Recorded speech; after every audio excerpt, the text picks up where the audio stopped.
All right. This vlog is going to be about the Nail Yakupov situation. Obviously, Yak hasn't thrived in Edmonton. There are some Yak lovers out there that are, bothered by his trade request via Igor Larionov to Peter Chiarelli. But there's also some Yak haters out there that are like, goodbye, see you later, buddy. Don't let the door hit you in the ass on the way out.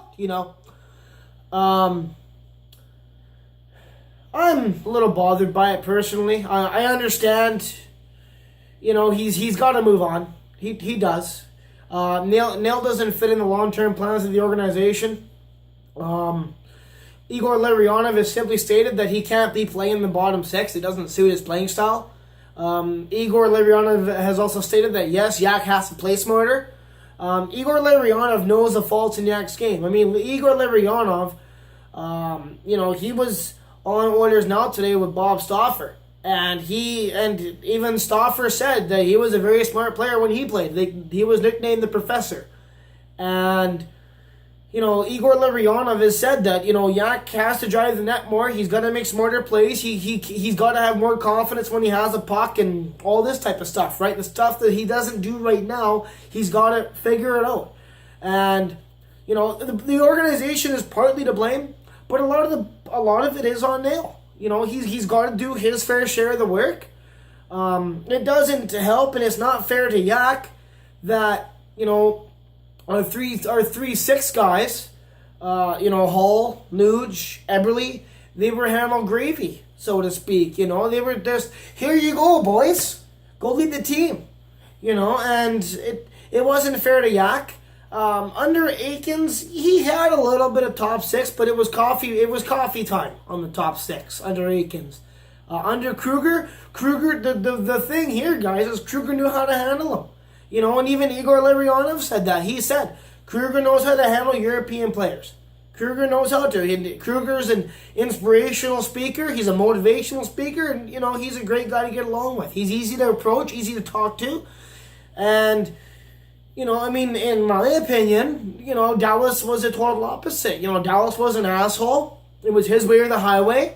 And, instead of Dallas trying to work with Yak to help improve his game, like he said he was going to improve everybody on the goddamn team, he was going to help to work with them, he benches Yakupov. In his 4th game as a coach, he benches Yak. You can't have that, guys. If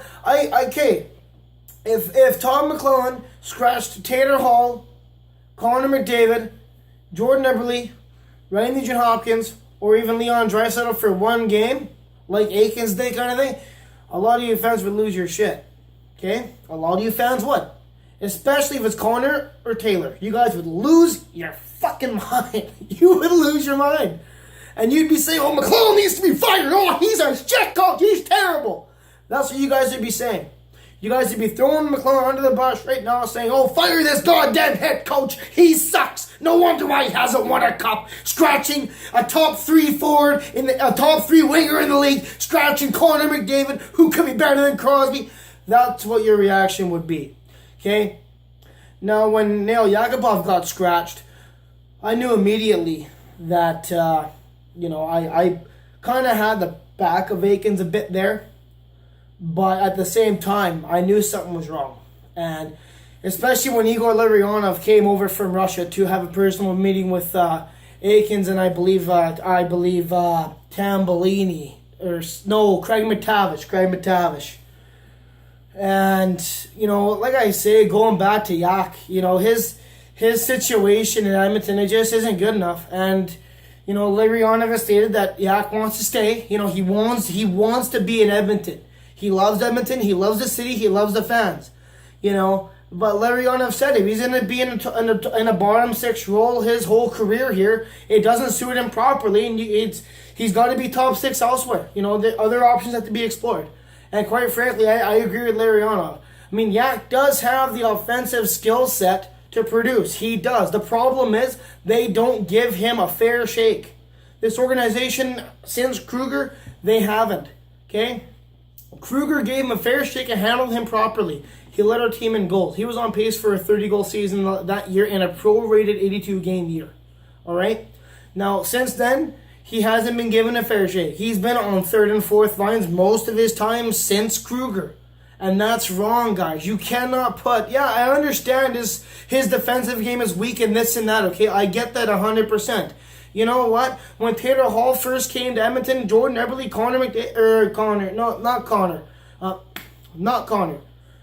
Nuge, Eberle Hall. When they first came, their defensive games weren't great either. But you know what? They kept giving them a fair shot. Yak never got that.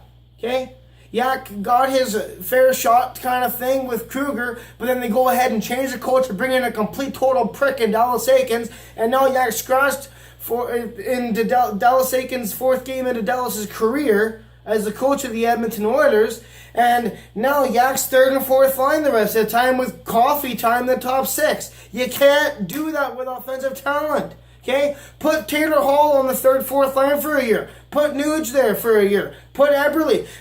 God damn, put Connor McDavid there. They're not going to produce the way they are, guys. It's not going to happen. All right?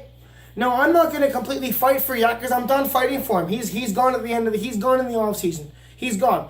But I'm just saying that I understand Yak's reasoning for the trade request. He's not getting a fair shake here in Edmonton.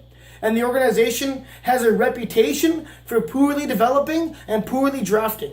Even in that 12 draft, they shouldn't have drafted him. They really shouldn't have. It was a 9-2 vote. It's on Sportsnet by Spectre. It says something like how the Oilers went wrong with Yakupov or something. And the Oilers scouting staff went 9-2. 9 was Ryan Murray, 2 was Neil Yakupov. Stu McGregor, the head scout, he took the vote to the management and the ownership. They vetoed the vote, and Daryl Cates said, "No, I want Yakupov." That's what Daryl Cates said. It was Daryl Cates' choice to get Neil Yakupov. He completely vetoed the scouting staff's their vote. He completely, no, this is my choice now. I want that Russian and I want him right now. That's what Cates basically said. So, like I say, I understand Yak's request. He's frustrated. He's pissed off. I don't blame him. Then again, it's a part of the blame is on him. You know, it's in my opinion, it's 50-50. Half on the organization, half on him. Because this isn't the first time Rob Schremp, Linus Olmark, Robert Nilsson, Cogliano, Sam Gagner, Neil Yakupov. This isn't the first time where we have poorly developed a player. And don't tell me we've developed properly. Don't tell me that. Don't even go there. The only guy to show for it is Brandon Davidson. And that's not going to change my mind. That's one player in the past 10 years. One. That's it. Right? So, Yak will get moved on. Most likely in a major blockbuster package type deal. And us Oilers fans will move on. I'm going to cheer for him hardcore no matter where he goes because I love Yak. I've met him personally. Great kid.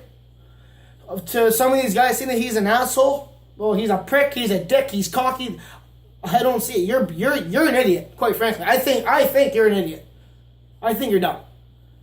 Because your assessment of Neil Yakupov is totally out the window. It's out to lunch. You better go grab that cheeseburger because you're going to have lunch now. Right? I've met Yak. Great kid. Great kid. I met him in his rookie year. Fantastic individual. Do anything for you. Wears it hard in the sleeve. Great kid. Love him. Alright? I must be one of the only ones that was willing to give him a fair shot in Edmonton, but I don't know anything about hockey, right? So, I'm an idiot. Apparently, that's what a lot of fans say anyways, that I don't know anything. So, oh well, draw your own conclusions. Yeah, Yak will move on. Hopefully he has success. I wish him the best. So, that's it, folks. This is 3 Points, Dave from BeerLakeHeroes.com.